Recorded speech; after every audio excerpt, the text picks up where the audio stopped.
जय श्री राम। आप सभी का जीवन मंगलमय हो। सनातन धर्म, संस्कृत, परंपराएं, ये परमात्मा का, विधाता का, भाग विधाता का, सौभाग्य का विधान है, संविधान है। इसी संविधान से सृष्टि है, संसार है, जगत है। जगत के गति क्रम है। इस संविधान को ना समझना, महत्व ना देना, इसे स्वीकार न करना, जो सर्वाधिकार, धर्माधिकार, सिर्फ कर्म का अधिकार, धर्म कार्यों का, धर्म को धारण करने का ध्येय, धारणा, धर्म जो धरित हो रहा है, जो स्वतः धरित हो रहा है, स्वतः सूर्य, चंद्रमा, तारे, अंतरिक्ष, गम, ब्रह्म, ब्रह्मांड के द्वारा जो ऊर्जा, तेज, जल, वायु, अग्नि, पृथ्वी, प्रकाश में जो गति है, गति क्रम है, उसी से जीवन और जीवन का सिद्धांत है। सब परमात्म स्वरूप हैं, आत्म स्वरूप हैं। साकार स्वरूप वही ब्रह्म परमात्मा है, ऐसा सिद्ध होकर वही सत्यम, शिवम, सुंदरम है, ऐसा सिद्ध करने को, प्रमाणित करने को ये सनातन धर्म है। सिद्ध करने पर कि सब एक से ही हैं, जो अनेक दिखते हैं, सबका उद्देश्य एक है, सबकी परिणाम एक है, परिवर्तन का, गति का। तो ये ब्रह्मास्त्र है, ब्रह्म का अस्त्र, ब्रह्म का कर्म, कारण, उद्देश्य। वो ब्रह्मास्त्र ब्रह्म अक्षरों, वो अक्षर के रूप में है। तो इस ब्रह्मास्त्र से जो चोट पहुंचता है, आघात पहुंचता है, जो शब्द हैं, विचार हैं, विचारों से जो चोट लगती है, वो कभी चोट जल्दी भगती नहीं है। इतनी बड़ी चोट होती है जितना किसी शस्त्र से चोट नहीं पहुंचाया जाता, उतना चोट इस ब्रह्मास्त्र शब्दों के द्वारा, विचारों के द्वारा लोगों को चोटिल करती हैं ये। तो इस बाणी ऐसी बोलिए, मन का आपा खोए, आपों को शीतल करे, औरों को शीतल होए। तो इसे गति को संभालने की, जो प्राण की गति है, मन, चित्त, बुद्धि की गति है, ये गति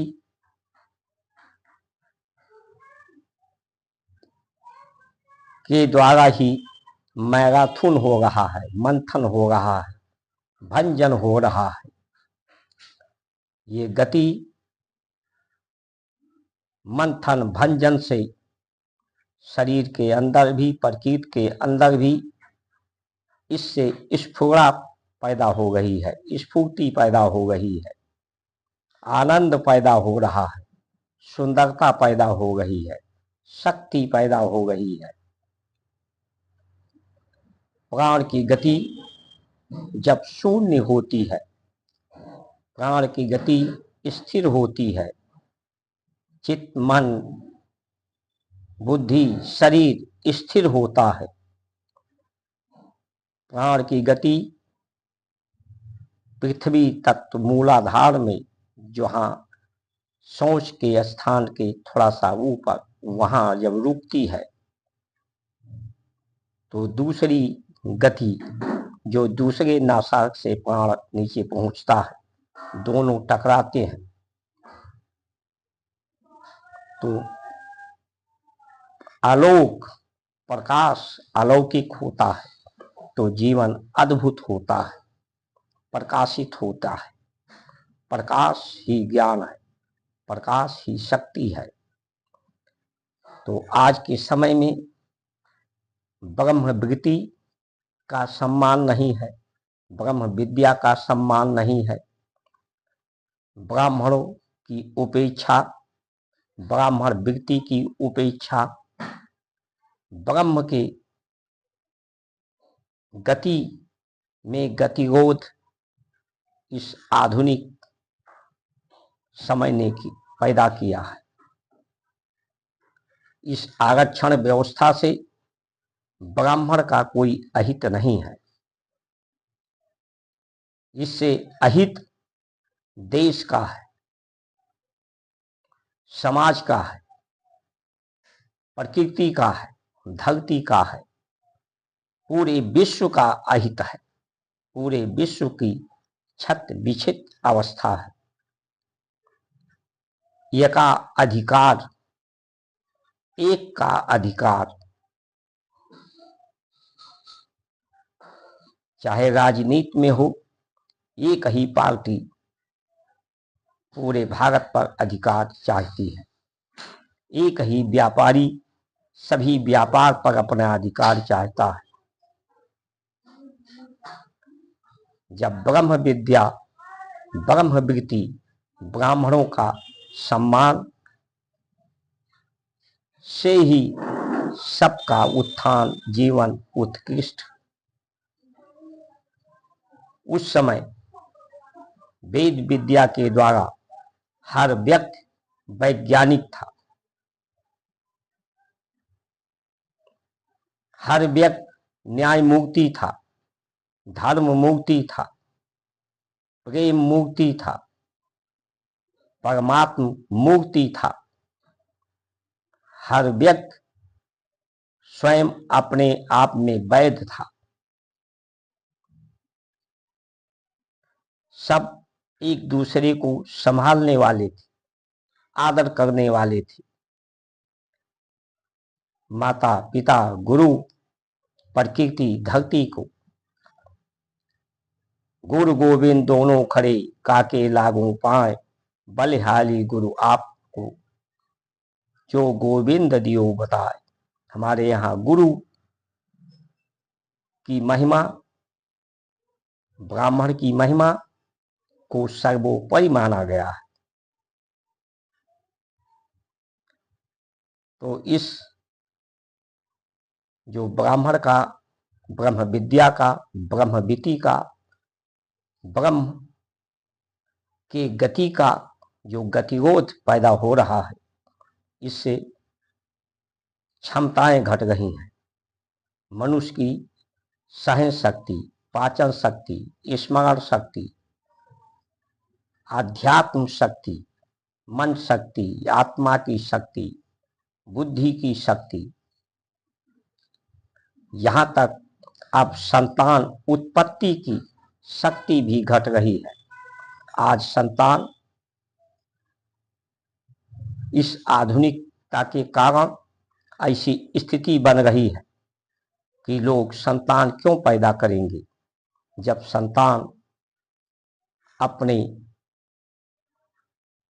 बुजुर्गों का, पूर्वजों का, माता पिता का, कि बच्चों का सम्मान नहीं करती, उनके अनुभवों को साझा नहीं करती। क्योंकि जब नए नए आधुनिक उपयोग आते हैं तो पुराने अनुभव समाप्त हो जाते हैं। तो पुराने अनुभवों को नई पीढ़ी स्वीकार करने की स्थिति में ही नहीं है।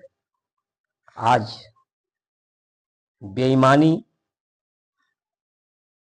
से ही बीमारी है, बेईमानी से ही विवाद है।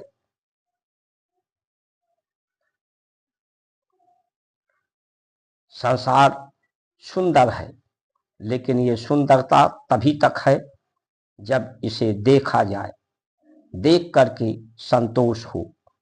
दर्श स्पर्श जितना अधिक इसको उपयोग किया जाए उतना ही अधिक इसमें, क्योंकि गति है, गति ये परिवर्तन का है, और ये जितना अधिक गति होगी, प्राण की गति, मन की गति, चित्त की गति, प्रकृति में गतिरोध होगा, तो उतना अधिक जल्दी परिवर्तन होगा। इसी परिवर्तन को हम बीमारी कहते हैं, मृत्यु कहते हैं, विवाद कहते हैं। इसलिए साईं उतना दीजिए जामे कुटुंब समाए, मैं भी भूखा ना रहूं साधु ना भूखा जाए।